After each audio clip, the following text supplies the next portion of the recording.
Good evening, everybody. Great to see you all here in person and remotely on the very last lecture of Map Mayhem.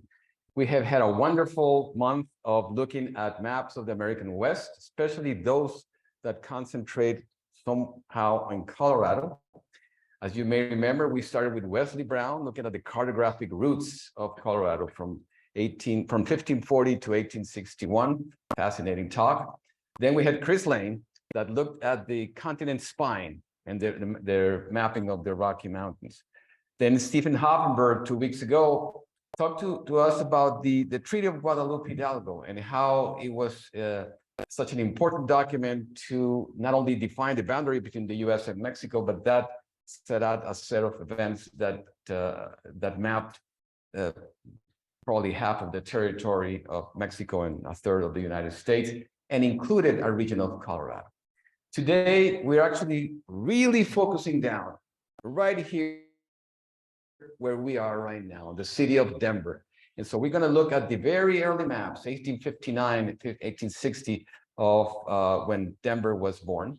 And to talk to us about this is none other than Tom Overton, past president of the Rocky Mountain Society, enamored with Colorado since he came here, and a big collector of maps of Colorado. He wrote the Atlas of Colorado Counties, a book that I always keep close to in my library because that helps me every time I go to a new county.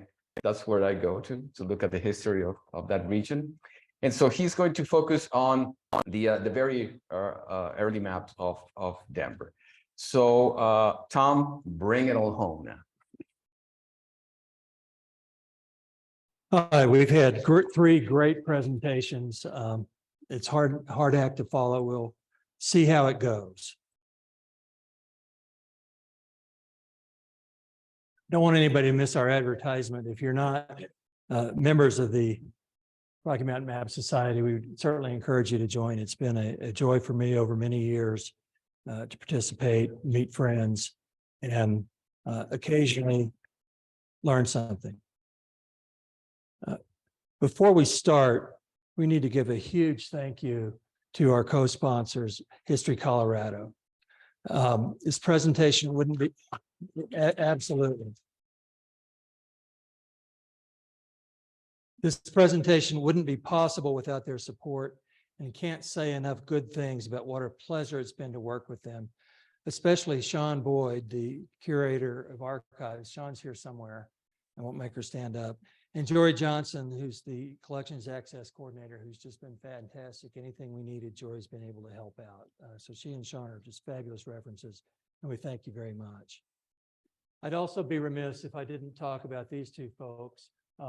Angel, who you just heard from, in his day job is the director of the Space Resources Program and a professor of mechanical engineering at the Colorado School of Mines.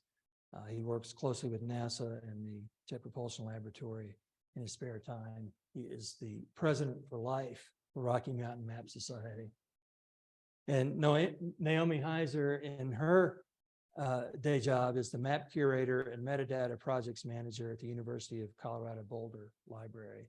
And Naomi is our programs director, and she works really, really hard to bring us all the programs and work with speakers and get things done. I do want to mention that links to the previous videos and in a week or so, this video of this presentation will be found on our website. Thanks to Vince, who is not here.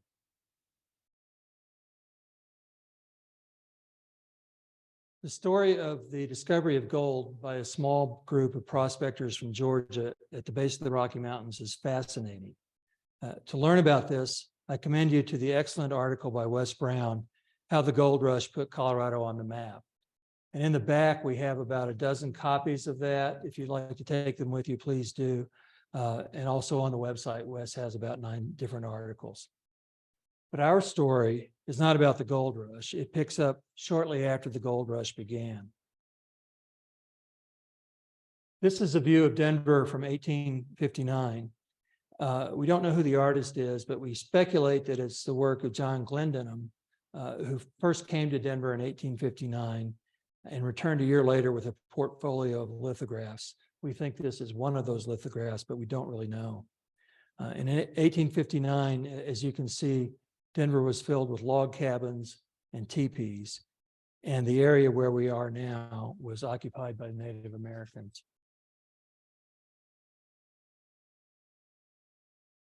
The Rocky Mountain Map Society and History Colorado gratefully acknowledge Denver's relationship with the Arapaho and Cheyenne people, on whose ancestral homelands Denver was built, as well as the diverse and vibrant Native communities who make their home here today. The picture is Chief Little Raven of the Arapaho people. He was the leader of the people living at the mouth of Cherry Creek when the gold rush arrived. He was born around 1810 and he lived until 1889. Little Raven believed in peaceful coexistence and hoped the newcomers would simply return to their homes after the gold was panned out. He did go to Washington and made speeches where he was known for his eloquence and for his stately appearance. And Little Raven Street in lower downtown at the Riverfront Park is named for him.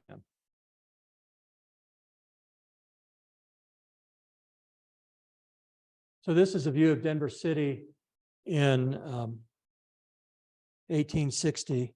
There are a couple of things I want to point out. And I know for the people on Zoom, you can't see the pointers. I apologize for that.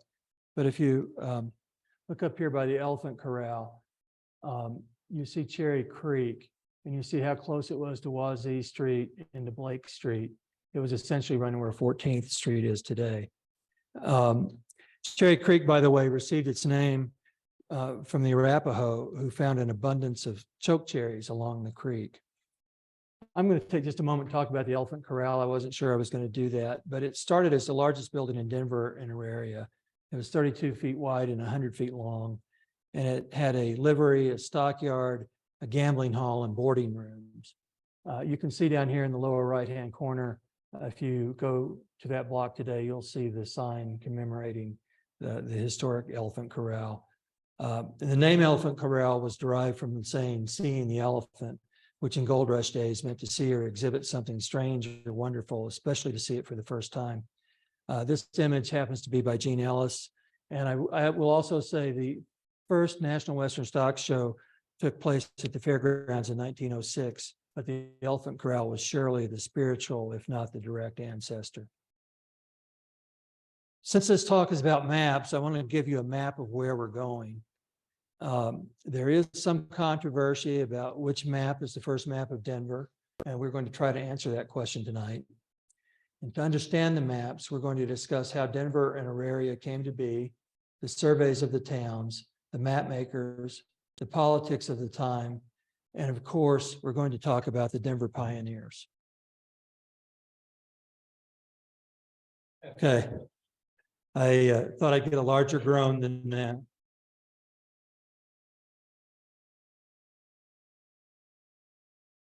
Those who arrived early enough could simply stake out a claim, lay out the streets and the lots, and then sell the lots to those arriving after them. Once a town company was formed, a member of the company traveled to the Kansas Territorial Legislature, which at the time was in Fort Leavenworth in Far East Kansas, and had a charter issued by the legislature. When the first settlers arrived, the first European settlers at the mouth of Cherry Creek were already here. They were John L. Smith and William McGaw. You'll hear McGaw's name quite a bit tonight. McGaw was born in 1822. He was the son of a Scottish nobleman who ran away to sea when he was quite young, and he drifted across America, and by 1858, he was living with the members of the Arapaho people as a trapper. Smith was a prominent frontiersman who by 1858 had become an Indian trader. We don't know the date of his birth, but by 1858, he was referred to as Old John Smith. Both Smith and McGaw had Native American wives and had considerable influence with the members of the Cheyenne and Arapaho people that lived in the area. And as I mentioned, this area was Indian territory and was not subject to white occupation. Smith and McGaw were induced to join in organizing the town companies to make the enterprise satisfactory to the Native people.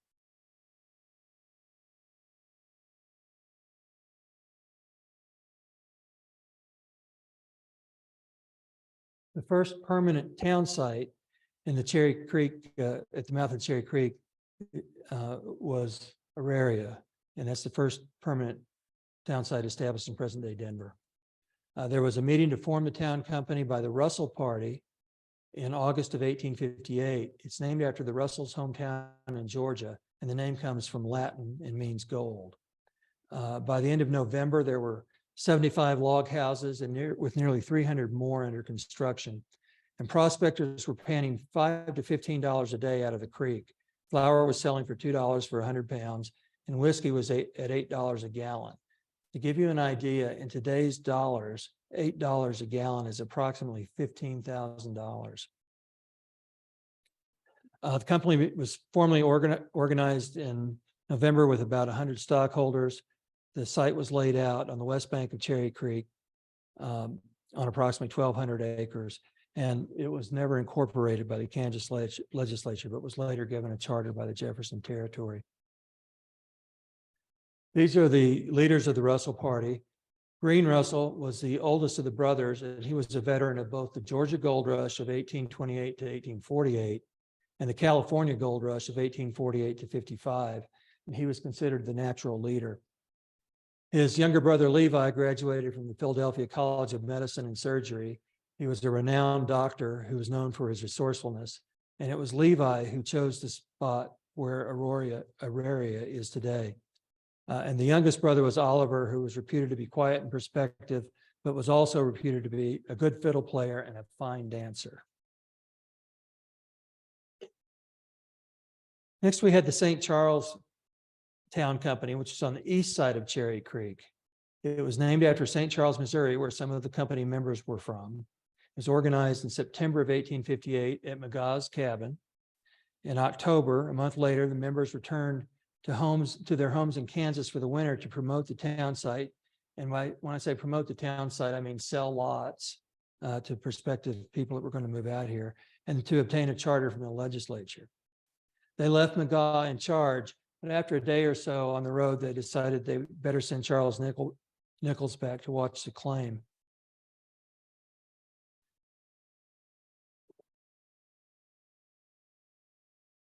Denver City Town Company was created by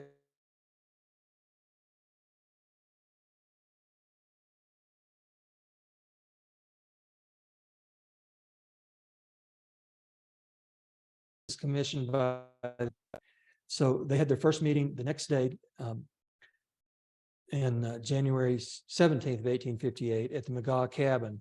There were 42 total members, each of whom was required to erect a building within 90 days. And they did this because according to the pioneer custom, if you built a log cabin or log home, that was sufficient to hold your claim. It took the Larimer party 6 weeks to get to Cherry Creek, and less than a year later, it would take 10 days by stage. Larimer and his group took possession of the St. Charles claim and renamed it Denver, not knowing that Governor Denver had retired from office earlier that month. Now, legend has it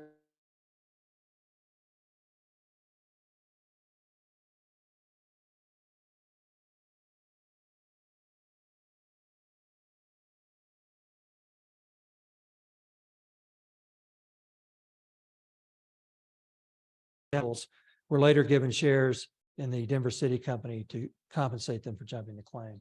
So these are basically corporations, and they have shareholders, and the shareholders have rights to occupy the land. This is a picture of the namesake for Denver. He was the governor of Kansas at the time. He did appoint county officials, including William Larimer and Ned Weingoop, who was the sheriff, and they named the town for him, presumably to obtain patronage, but they didn't know he was no longer the governor. And he did finally get to the city in 1874. Island Town, and there are no records of this. It was organized in the fall of 1859 by Dr. Levi Russell and about 2 dozen others from our area. It was never incorporated. No streets or lots were ever staked out. There was no bridge over the Platte River to get to it. And there were no buildings built before 1864. So in late 1859, and for several years later, Highland was a town that existed only on the map. Pretty soon it became apparent, well, first of all, the Russell Party was very wary of the Larimer Group after witnessing their land seizure. And there was a fierce competition for resources and population. Auraria had the first newspaper and blacksmith shop. Denver had the first stage line, first post office, and the first bank. Both Auraria and Denver began to look 15 miles to the west to the new town of Golden City, which was named after miner Tom Golden. This town threatened to provide miners with all the amenities that Denver and Auraria could, but with closer access to the mountains. And at this time, Boulder City in 1859 had also been created. It was also creating competition. They understood the need to work together. So Denver and City and Auraria City merged on April 3rd, 1860 under a new name, Denver. And as you can see there on the slide, on April 6th, the people of Denver and Auraria had a moonlight meeting on the Larimer Street Bridge to marry the two towns. Here's the timeline. First is August 30, 1858, when the Georgia prospectors, led by Green Russell, established the town site of Auraria west of Cherry Creek. A month later, St. Charles was organized on the east side of Cherry Creek. And about 6 weeks after that, William Larimer and the folks from Leavenworth, Kansas arrived. They were land speculators, and they organized a rival town site of Denver City on the property of the St. Charles Town Company. In the fall of 1859, Highland was organized. And in 1861, it was not until 1861, so a couple years later, that the Arapaho and Cheyenne signed the Treaty of Fort Wise, ceding the land on this part of the country to the United States. And Fort Wise was actually at Bent's Fort. The government had leased Bent's Fort and renamed it.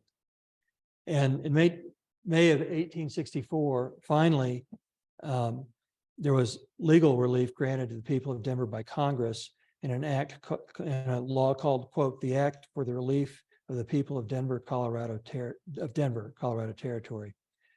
You may wonder why it took them so long to get around to recognizing the land rights in Denver, but you have to remember that at this point, in May of 1864, we were in the midst of the Civil War. So it was a pretty low priority for Congress.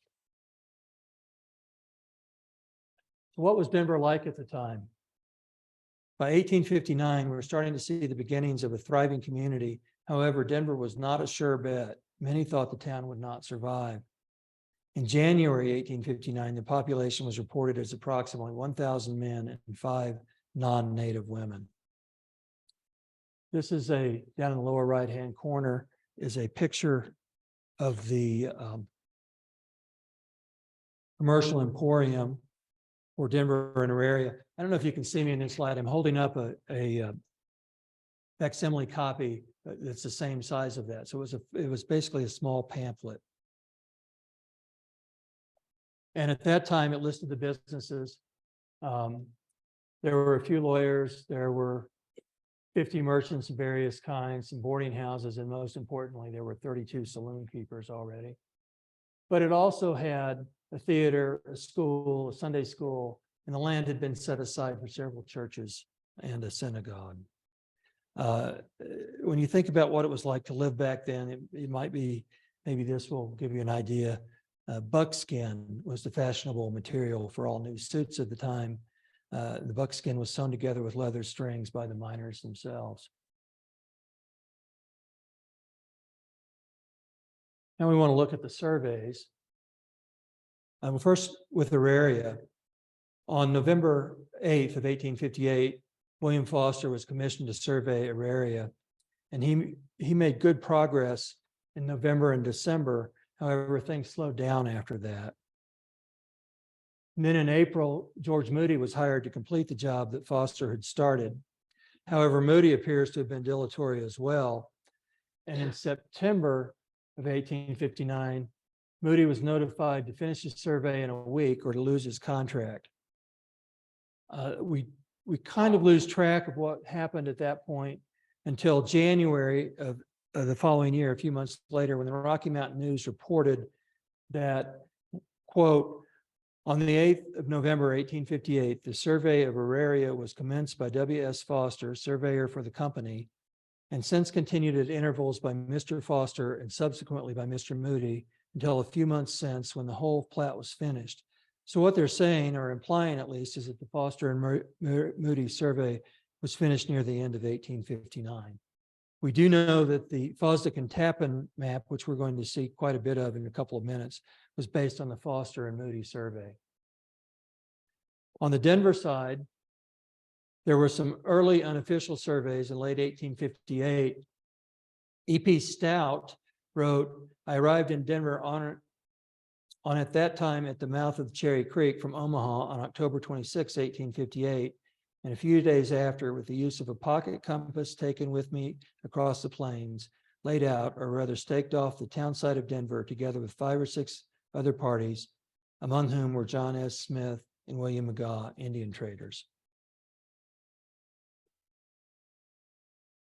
Then on November 30th, 1858, Curtis and Lowry, a engineering and surveying firm, were contracted by the directors of Denver City to survey and stake out and plot 320 acres of the town. However, their work proved unsatisfactory, and on January 22nd of 1859, the directors resolved to dismiss Curtis and Lowry and invited proposals for surveying the city. On June 6, 1859, the contract to survey Denver was awarded to E.D. Boyd to complete the work of Curtis and Lowry. And we know that as of July 20th, Boyd was working on the survey because of a letter he wrote. Now, all that is somewhat preliminary to what we're here for. I think it's important to have that background. Sorry, it's a little dry in that we had to run through it, but let's get to the maps. Oops, on the bottom slide there. On July 20th, Boyd wrote in a letter that he was laying out the city of Denver. This map is widely regarded as the first map of the city. In 1895, Hall and in 1901, Smiley, in their histories of Colorado and Denver, referred to this as the first map of Denver. It's roughly 21.5 inches by 27.5 inches. There's a facsimile of it in the back. I hope you all had a chance to see it. There was, oh, and by the way, you can see down here on the right, the board, what we call boards. And it was folded up. I don't know if you can see this. These are our boards from not this map, but from another map. It was folded up and they call it a pocket map. It was behind cardboard. You could actually slide it in your pocket and take it with you across the plains if you chose to do that. There was only one printing, and our best guess is that there are about 20 copies that survive today. 9 of those are in libraries, and there may be as many as a dozen in private hands. This map image was provided by Wes Brown, and I want to thank him for the courtesy of letting me use his images. Let's talk about the map makers, Fosdick and Tappan, for a minute. Fosdick was educated at Harvard, and he was a prosperous civil engineer in Massachusetts. He owned a sugar refinery in Boston that was destroyed by fire, and he decided to move his family west to farm and raise cattle. He helped organize Colorado City, which he surveyed and laid out. He later settled in Fowler, Colorado, and he did serve as a colonel in the Army during the war. He had an office on Larimer Street. He'd purchased lots there in November of 1859. And he also ran for the office of city, ran unsuccessfully for the office of city engineer in 1859. The other map maker is Lewis Tappan, who was from a prominent Boston family. He served in the Massachusetts legislature. He was an abolitionist. And at the time, Denver was primarily abolitionist. There were some Southern sympathizers, but they left very soon after the town was founded and right at the edge of the war. He led the Pioneer School with 15 to 20 children, and he taught non-denominational Sunday school. I think it's pretty impressive that in 1859 he hiked Pikes Peak. That's a tough enough hike today. I can't imagine doing it without trails. He did build the Tappan Building, which was the home to the Capitol of Colorado for a bit, and it was an architectural marvel at the time. He's seen here with his wife Elizabeth in photos that were taken in 1877. We have no record that Fosdick and Tappan were involved with the surveying of Auraria, Denver, and Highland. In fact, we know that in October, November, Fosdick was busy surveying Colorado City down near Colorado Springs. And it seems likely that Fosdick and Tappan were hired to provide a map of the three cities, taking what they could from Foster and Moody's work. And we're going to jump back and forth a bit. Oops, I'm doing wrong here.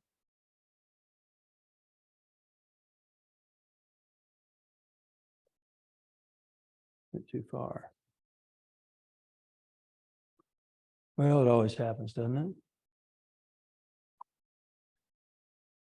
My pointer stopped working. We're going to jump back and forth a bit between the Fosdick map and the Boyd map, which is shown here. The Boyd map, there are copies in the back, which I hope you had a chance to look at. It's approximately 38 inches by 34.5 inches, and there was only one printing. There are 3 known copies of this map, and that include variants. And to put that another way, 2 of the maps that we know about, someone wrote on them at a later date. So the manuscript was added later, and that makes them a variant. There may be other copies that we haven't located yet. For example, the Denver Public Library records indicate that there may be a copy at the National Archives, but we have not been able to locate that. And there have been many 20th century reproductions. So this map maker was E.D. Boyd, and he arrived in Denver in the end of May of 1859. He was elected as the Denver city engineer at the first city election in December of 1859, and his opponent was Fosdick, who we just talked about. He was a captain of the Colorado Regiment during the Civil War, and he helped organize St. John's Episcopal Church in 1860. We know when he was working on the map because of a letter he wrote. Oh, by the way, this is an advertisement from the commercial emporium that we held up earlier that appears in this basically city directory. He wrote a letter on July 20th. I have as much engineering and surveying to do as I can attend to for some time to come. At present, I am laying out Denver City. So we know that in late July of 1859, he was working on the map that we have in the back of the room. Now, History Colorado has 2 copies of this map. And this image, this high resolution image, was courtesy of History Colorado. So thank you, Sean, for making that available to us. One of them, in this copy that's shown, is a personal copy belonging to Amos Steck. So who was Steck? Steck was the mayor of Denver at one point. If those 2 pieces of manuscript on the back are from the back of the Boyd map here in the History Colorado's collection. At the top of it, somebody wrote on it was his map in 59. And then there was his signature down at the lower corner. He was a lawyer and a politician, and he served as postmaster in 1859. As you can see there, he was the mayor in 1863. He served on the school board. He was elected as a legislator, and Amos Steck Elementary School here in Denver is named after him. He's buried at Riverside Cemetery. On this same map, it was signed and corrected by John Pierce.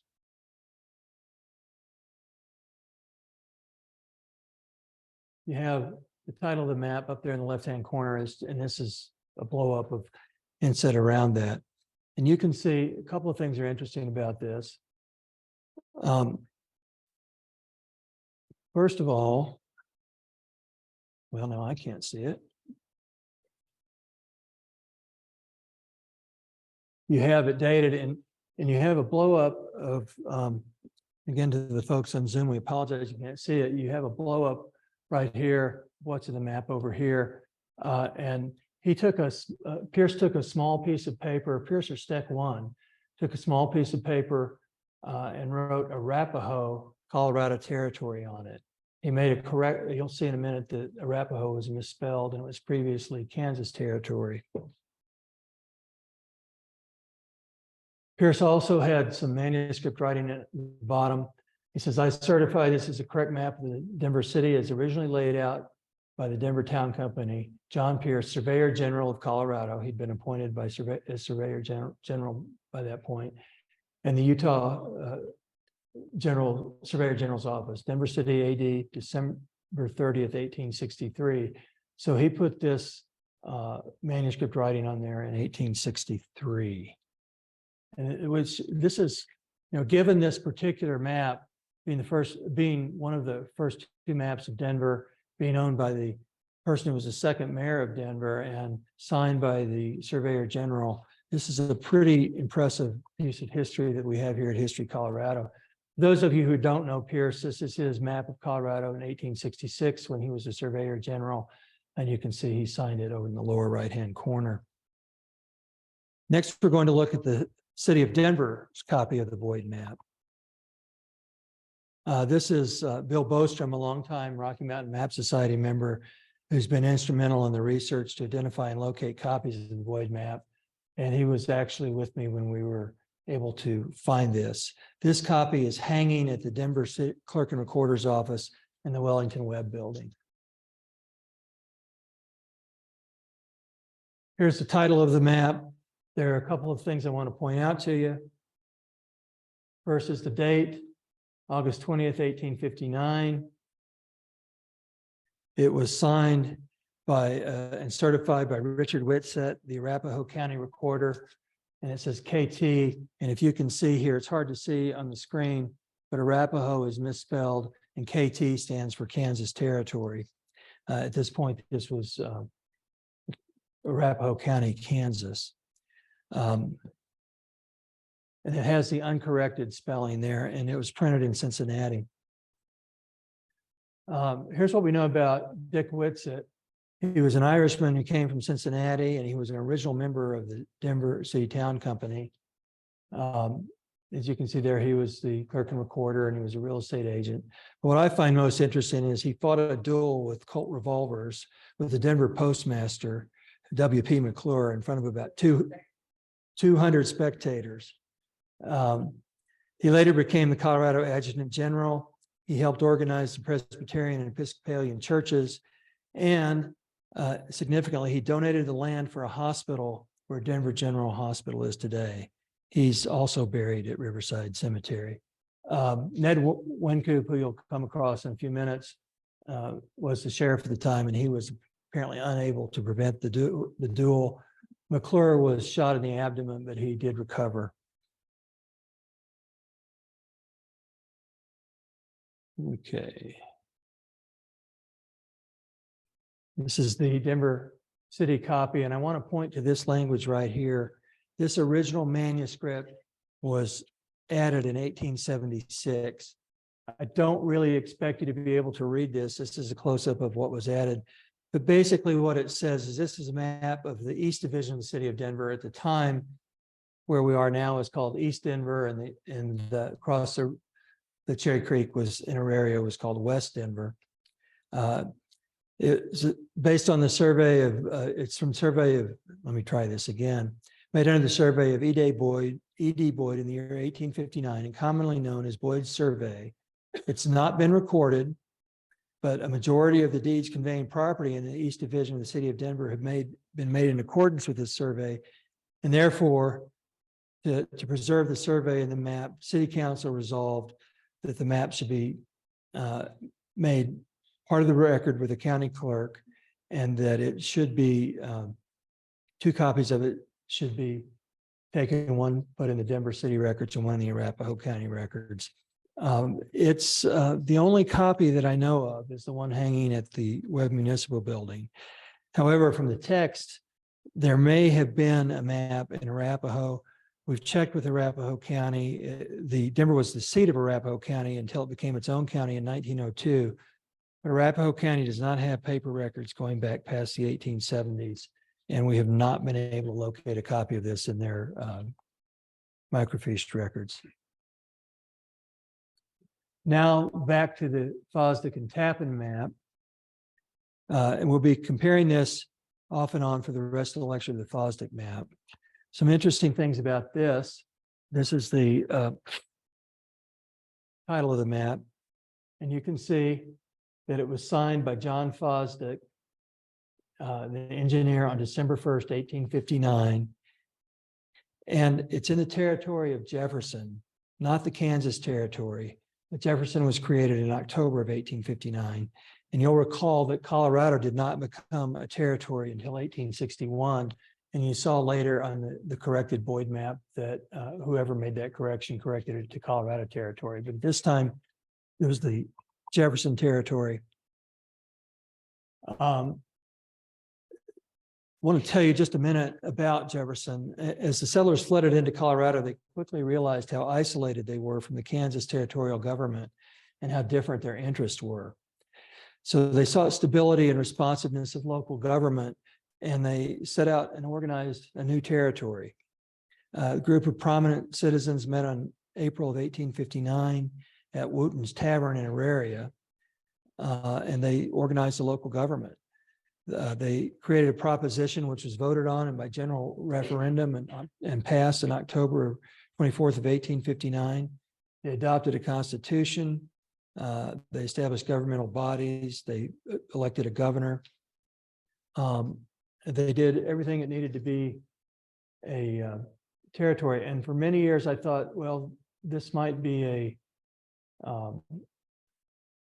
something that was a promotional piece to try to get the territory passed. It may have something to do with the Civil War, but based on everything I've read, it seems like the vast majority of the population was behind the territory of Jefferson. It's called the state of Jefferson there, which was earlier proposed, but they went with the territory because federal government would pay for the territory. It wouldn't pay any money for a state, which had to raise its own money. The Jefferson officials petitioned Congress for recognition in February of 1860.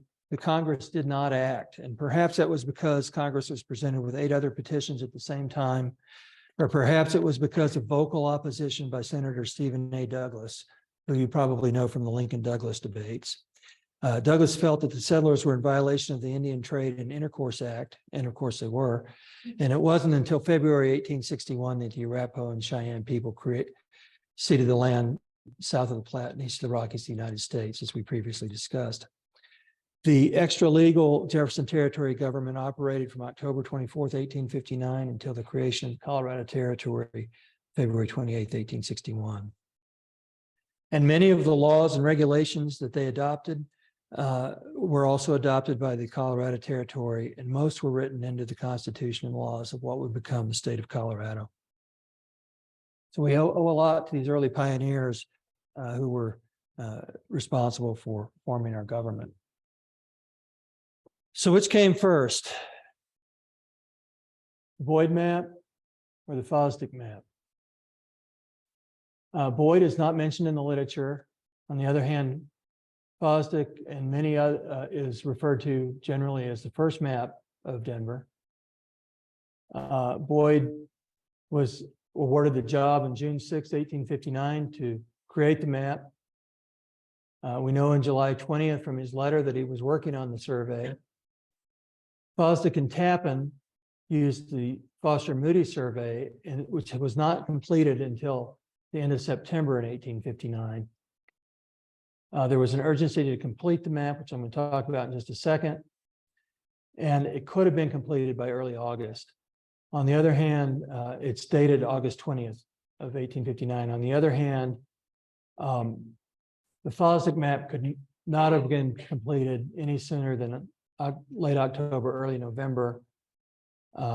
We know the Jefferson Territory was created October 24th, 1859, and the Fosdick map says it's in the Jefferson Territory, and we know it's dated December 1st, 1859. So I will let you make up your own minds about which was first. I do want to talk about the urgency. In Smiley's History of Denver in 1901, he wrote, by June 1859, it had become necessary to have the survey quickly and accurately completed. It was this actual survey in detail that was held to constitute the new company's chief binding claim upon the land, and which, in connection with its aggressive possession and improvements, made a stronger and more defensible title to it than any of the St. Charles people could set up against it. So the people in Denver City had an incentive to get a map done quickly, to get it back to the Kansas Territorial Legislature. There are 3 additional maps I want to run through quickly. The first is Foster and Marion. Don't forget, we have the Commercial Emporium, which I have here in my hand, and the Foster and Marion advertisement is there. And the first few pages of the Commercial Emporium is the Foster and Marion map. William Foster was a member of the Jefferson Constitutional Convention in 1859, and he and his business partner, Marion, were civil engineers. You can see their office was on Ferry Street in Auraria, Jefferson Territory. And Charlie Marion, in addition to being an engineer, was made his living as a singer and a musician. So here's the map. It's 9 inches by 11 inches, done by Foster and Marion. The Auraria part was likely based on the Foster and Moody surveys, which makes sense because Foster was one of the authors of the map.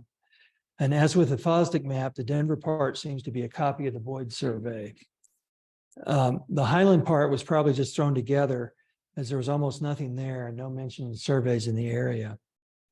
And the map closely resembles the Fosdick and Tappan map, but it differs in some detail, mostly differing in Highland, and the course of the Platte River is a little bit different. We know that Fosdick and Tappan used the Foster Moody survey to create their map, and it's highly likely, as I said, that Foster used it as well.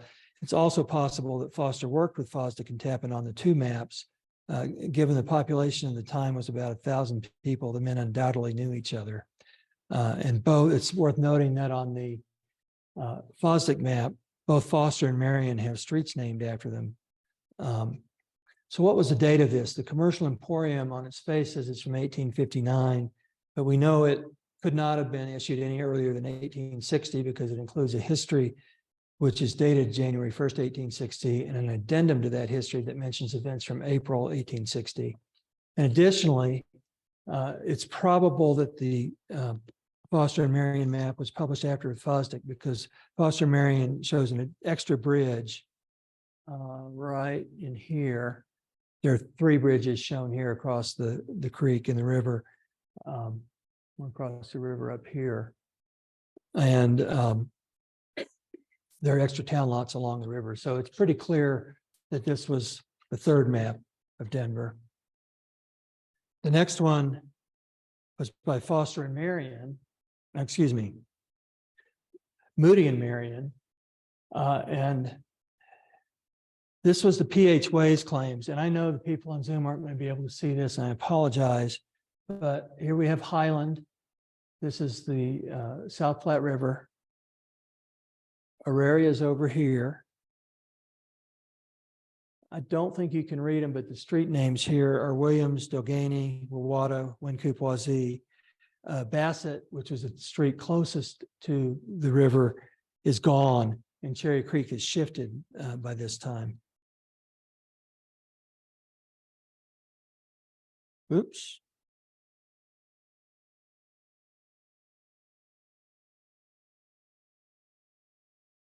Sorry about that. That would help if I'd hold it right side up.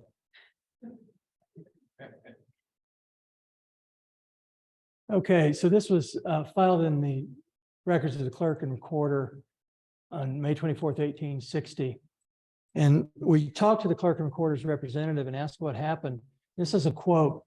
Almost all the original books were very short-sightedly and sadly destroyed after they were microfilmed in the 1970s.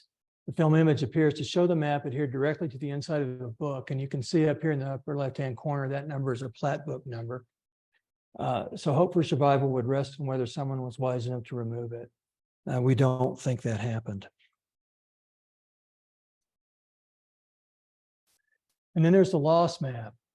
Rocky Mountain News reported that a map was being prepared in 1860. It described the map as having landscape views and views of the prominent buildings. We think the map would have been in color because by 1860, the U.S. was just on the cusp of wide use of color lithography printing. And there is a reference that indicates the Moody and Marion were using color lithography at this time. So was this map completed or not? We don't know, but the newspapers at the time give us a clue. January 1860, Rocky Mountain News had an advertisement for Foster and Marion as business partners in surveys. They produced the map we looked at just a minute ago. 5 months later, in May of 1860, Moody and Marion advertised as partners with an office on Fifth Street. So it's no longer Foster and Marion, it's now Moody and Marion. And they produced a plat that we just looked at of the Ways claim. And at the end of the May, the news reports have them working on the fine map. That's this quote here. So from May to January 30th, the end of January of 1861, something happened and the Rocky Mountain News announced a dissolution by mutual consent of the partnership of Moody and Marion. And so was the map completed before the firm imploded? We really just don't know. There are some leads out there, but so far none of them have panned out. But I will say I'm still looking for this map. And if I find it, we'll be back here for another lecture. So what happened to the maps? There was a fire in 1863. There were several floods. There was a great flood in 1864 that washed away City Hall. Marshall County, Kansas was where the records of Arapahoe County were filed, since there was no Arapahoe clerk at the time. That's back in East Kansas. And in 1890, they had a fire that destroyed most of their records. There was deaccession, and this is another quote from the Denver Clerk and Recorder's Office. And I find this just kind of sad. For those of you who can't see it, it says the historic clerks seem to have had a history of deaccessioning early Denver documents of importance to other entities without much documentation or forethought, which is how the city council proceedings from 1859 to 1885.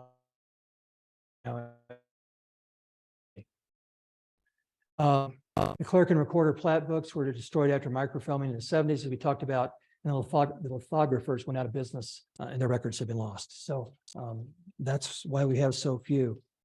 Before I go on, I have to stop and thank the people without whom this presentation could not have been done. On our far left in the top there, we have Bill Bostrom. You already heard about Bill. That's Shadow and Dr. Gary McDonald at the top. Wes Brown, who you all know, on the right-hand side, and below him is Nancy Kasten. Nancy was just instrumental and critical to finding these maps and working with the folks here at History Colorado. You probably know Curtis Bird there in the middle. Curtis shared a lot of his insights, and then Chris Lane. And I have to say that Gary, Wes, and Chris basically wrote this presentation. They were extremely generous with their time. They shared their research, and it just was an enormous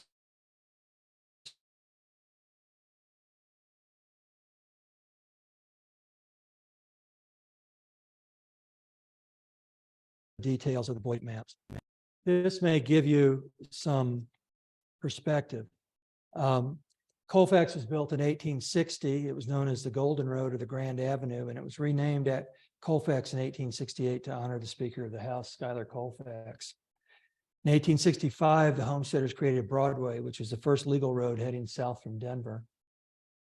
And you can see, this looks a little off to us today because the course of Cherry Creek shifted several times over the years to flooding, and the channel was permanently relocated when Spear Boulevard was built in 1906 and 1918. Right down here is where we are at History Colorado. So that gives you a little perspective on the map.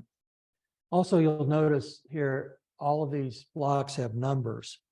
I know that most of you own real estate or have owned real estate. And if you look at your deed, if it's from Denver, it will set out in the legal description of block and lot numbers. And those block and lot numbers haven't changed since Boyd's original platting of the streets. And Fosdick used the same numbers as Boyd. I don't know how many of you have been inside or even seen our newest skyscraper here in Denver. It's known as Block 162. That's the name of the skyscraper. There's a picture of it, and it is located right there at the corner of 15th and California in Block 162. This is a list of the Denver streets in 1859 as they appear on the Boyd map. You can see at the top, this is not a street, but there was a levee there to help protect against Platte River. Apparently that didn't last very long because Bassett Street disappeared within a few months. Bassett, by the way, died very young. He was one of the founders, and they always refer to him in the literature as the unfortunate Mr. Bassett. How many of you have heard that the downtown Denver streets were laid out so that the buildings would have two views of the mountains? I bet a lot of you have heard that over the years. Actually, that's not true. The streets were laid out to be perpendicular to Cherry Creek, right here. In Denver City, Mr. McGaw, who we talked about earlier, teamed up with William Larimer to name the Denver streets. And the intention was to have the streets named alternatively after members of the Denver City Town Company and native names. However, because of pressure from members who wanted the streets named for themselves, the two native names were stricken and replaced by McGaw and Lawrence.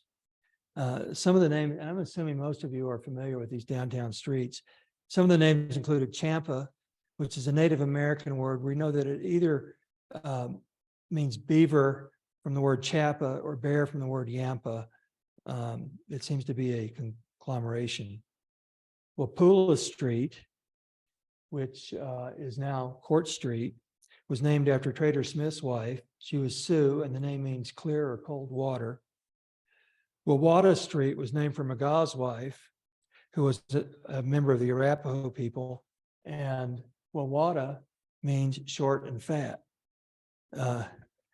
Wazee Street name was also chosen by McGaw because Wazee was his mistress, and don't ask me how he worked that out. McGaw named Glenarm Street after his home of his family estate in Glenarm, Scotland. In Delgany, unfortunately, we're quite certain it's not an Indian name, but the origin of that name has been lost to history. So we don't have any photos of McGaw, but we do know what is, whoops, skipped a slide, sorry. This is General Larimer. You can see his details there on the slide. Down in the lower left-hand corner is a drawing of his cabin that was at, I think, 15th and Larimer Street. And it was a very simple sod roof, dirt floor, 16 by 20 cabin. And it was one of the luxurious cabins of the time. Larimer was said to be frank, considerate, generous, and having many friends. He was also described as having much ability and a great force of character. Next, we have Charlie Blake, who came to Colorado with his business partner, A.J. Williams. You see Williams' picture down in the lower right-hand corner. They opened the first store in Colorado. They brought with them 4 ox-drawn wagons loaded with merchandise. In his later years, Blake settled just west of Pueblo, and he became involved in Republican politics. And as you all know, at that time, that meant the politics of Lincoln.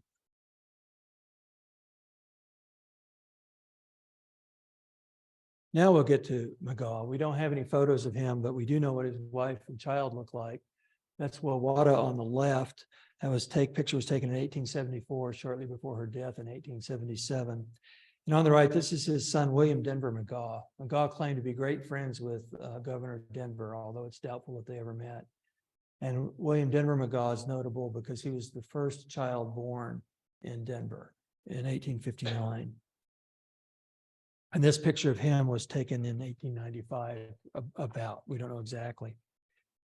Speaking of McGaw, I want to talk about McGaw Street for a minute. No sooner had Denver started to establish itself than McGaw proved to be a drunk and a womanizer, and he was frequently arrested for disorderly conduct. In May of 1866, McGaw Street was renamed as Holiday Street after Ben Holiday, who was the Western Stagecoach King, and his decision to locate the stagecoach station in the Denver side of Cherry Creek instead of Auraria was crucial to Denver's early development. You can see here, this is taken from a Denver map of 1882. You can see where Holiday Street is. Oops. Help if I get my pointer straight. Where Holiday Street is here. And you can see that here we are, 23 years later or something like that. Cherry Creek, the confluence of Cherry Creek and the Platte River has again shifted. So there was a lot of flooding and seasonal shifting going on. So when McGaw heard the news that the street had been renamed, he began drinking heavily and was placed in town jail to recuperate. The jail was purported to be a miserable, unventilated one-room building, and the following night he died in it at age 45. In the 1870s, Holiday Street emerged as the center of the red light district, and by the 1880s, it was one of the most notorious prostitution strips in the country. And so shortly after Ben Holiday's death in 1877, his family petitioned to have the street name changed, which it was, and today we know it as Market Street. The choice of the name Market Street always struck me as interesting, given the history of what was going on there. Here's E.P. Stout, the namesake for Stout Street. As you can see from the advertisement down the right-hand corner, he worked with Mr. Whitsitt as land agents in real estate. He spent some time in the legislature in Nebraska and was the first president of the Denver City Land Company. He returned to Ohio in 1861, along with many of the other founders, and he retired there and manufactured fine cut tobacco. Charles Lawrence, we don't know a heck of a lot about him. We know that he ran a livery stable and he was a director of the town company. His name frequently appears in the early records, and so he apparently was very active in community affairs. And during his life, he claimed to have been with William Walker in Central America. And for those of you who don't know, William Walker was an American mercenary who was driven by the doctrine of manifest destiny. And he organized unauthorized military expeditions into Central America. He took control of the Nicaraguan government in 1856 and set himself up as the country's president. That didn't last very long because the country of Costa Rica came and threw him out. When he became president of Nicaragua, he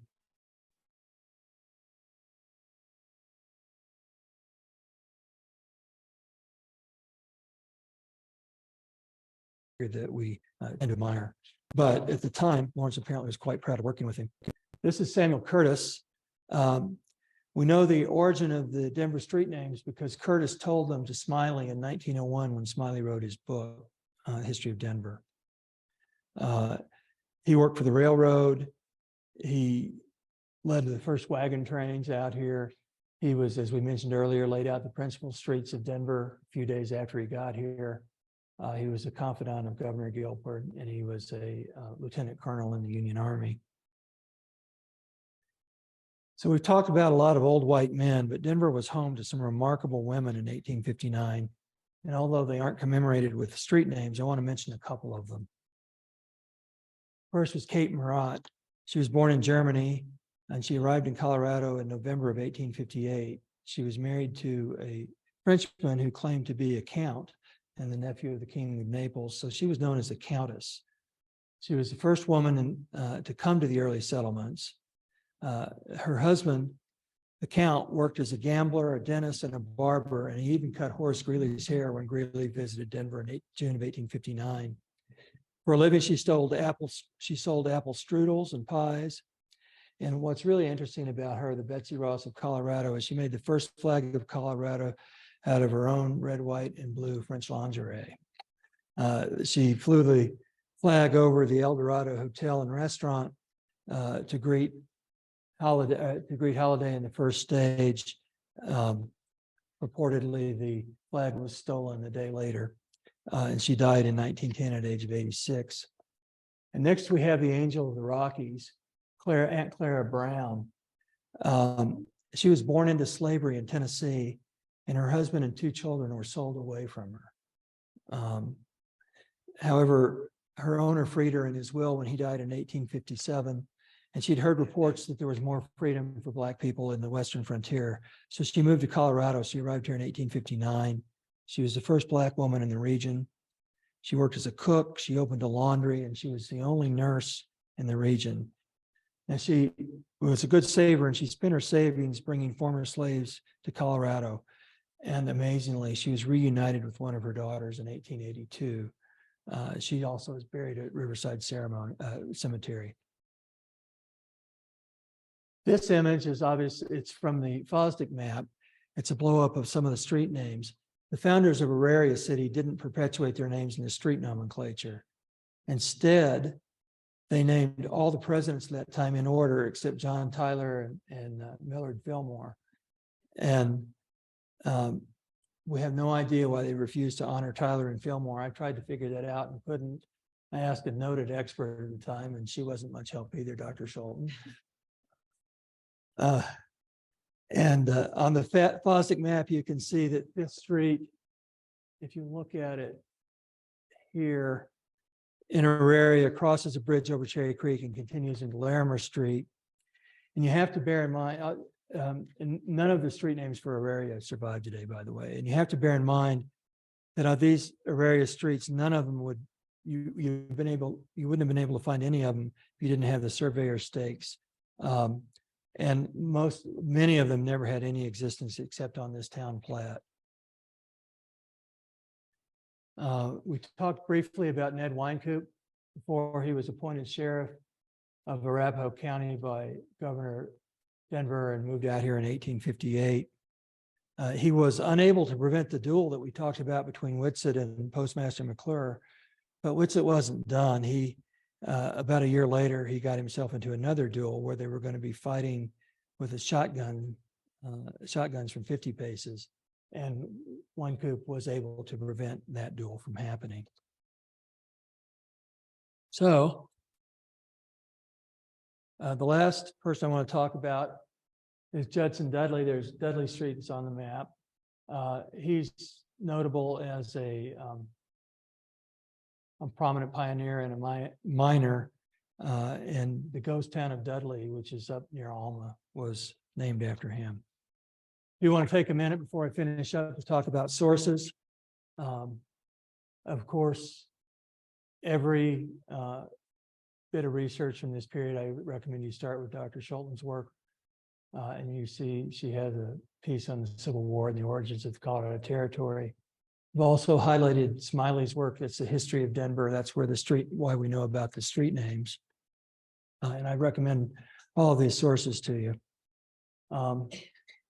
That's it. I'm happy to take questions. If anybody has any, I'll do my best to answer them.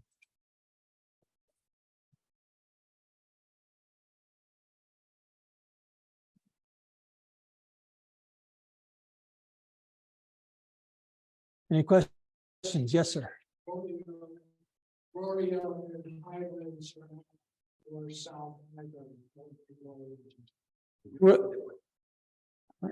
Yes, I can. The question was how are Auraria and Highlands oriented?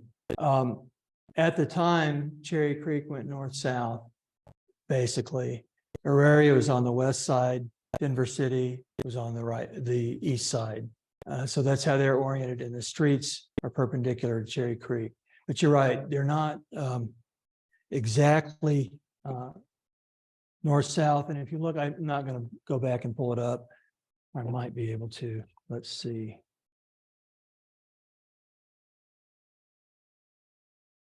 I'm not familiar with Alan Hill's computer. I just want to go to slide 3.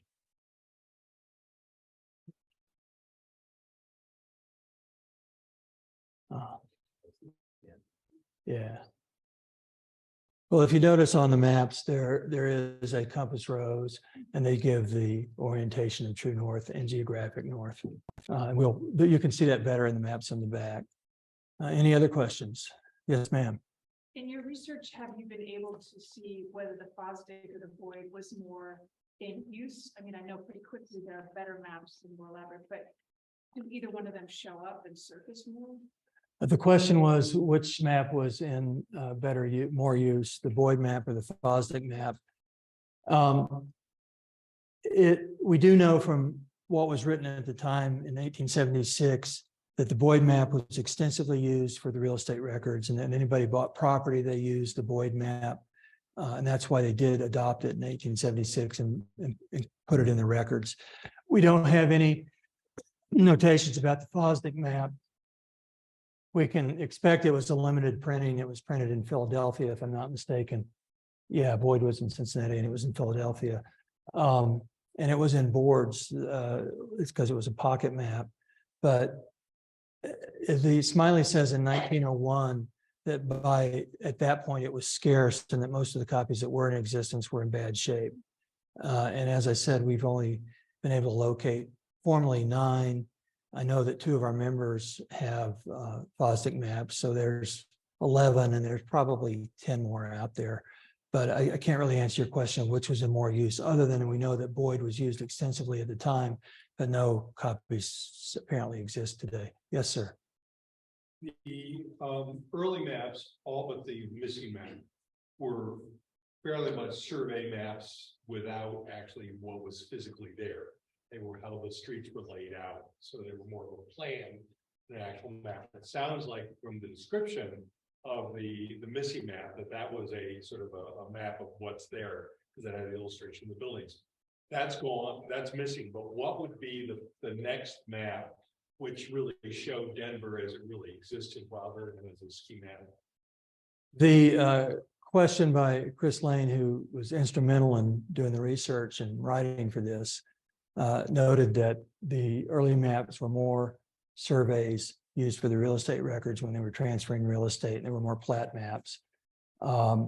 The Moody and I think it was Foster map indicated that it was going to be more the kind of the map we're used to, with pictures of buildings and landscapes around it, a very colorful and illustrated map.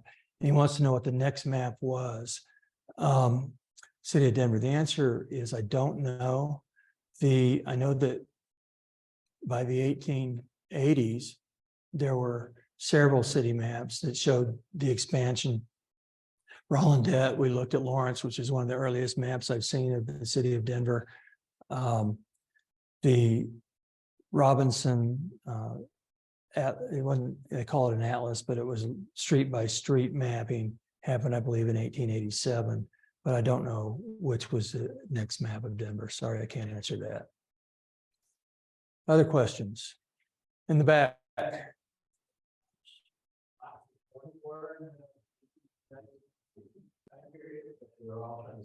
I do. The question was, how much were lots going for in the 1859 and 1860 period? Larimer and company were selling maps back, lots back east, I think for $10, if I'm not mistaken, which was a lot of money then. If $8 was $15,000 in today's dollars, you can do the math. However, after the flood and after the first winter, most of the people went home. In fact, the census in 1860 and in 1870, there were only about 50 additional people living here in 1870. So it boomed up to maybe 100,000 people in the area, not in Denver, but in the area. And then everybody went home. And what the historians record is that when they went home, they sold for whatever they could get. And if they couldn't get anything, they just abandoned the lots. And it was years later, back about 1864 or so, once Congress recognized the legality of Denver's claims, that all those unclaimed lots, Denver City Council just basically exercised what today we would call eminent domain and said those lots belong to us, and we're going to do what we will with them, and they developed the city. Other questions? No. Well, thank you very much. Thanks again to Sean Boyd in Hitchley, Colorado. Thanks to Chris and to Wes, who I think is on Zoom, and to Gary McDonald. Just could not have done this without them.